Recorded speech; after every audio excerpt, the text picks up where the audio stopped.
બંગાળની ખાડીમાં સર્જાયેલી ડીપ ડિપ્રેશનની અસર તળે ફૂંકાયેલા તેજ પવન અને ભારે વરસાદથી કચ્છ જિલ્લામાં વીજ માળખાને વ્યાપક નુકસાન પહોંચ્યું છે.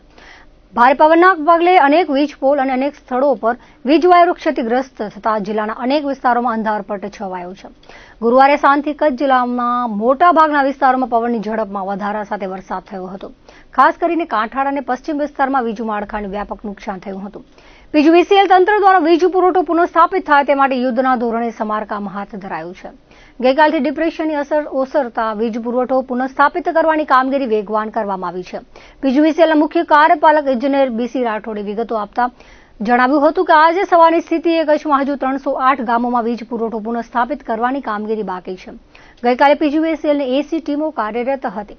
જિલ્લા બહારથી વધારાની ટીમો બોલાવી કામગીરીને વેગવાન કરવામાં આવી છે. આજે કચ્છના વિવિધ વિસ્તારોમાં ઉત્તર ગુજરાત, ભાવનગર, સુરેન્દ્રનગર, જૂનાગઢ, અમરેલીની જિલ્લા બહારની 50થી વધુ ટીમો સહિત 115 ટીમો દ્વારા સમારકામ ચાલી રહ્યું છે. આજે સાંજ સુધી જિલ્લાના તમામ વિસ્તારોમાં વીજ પુરવઠો પુનઃસ્થાપિત થઈ જશે તેવું તેમણે જણાવ્યું હતું. ભુજના વડજર ગામે જળભરાવના કારણે કામગીરીમાં બાધા ઉત્પન્ન થઈ છે.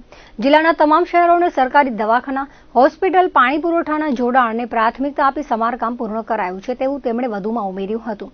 જિલ્લા મથક ભુજમાં એક જ દિવસમાં વીજ ફોલ્ટની 400 ફરિયાદ નોંધાઈ હતી.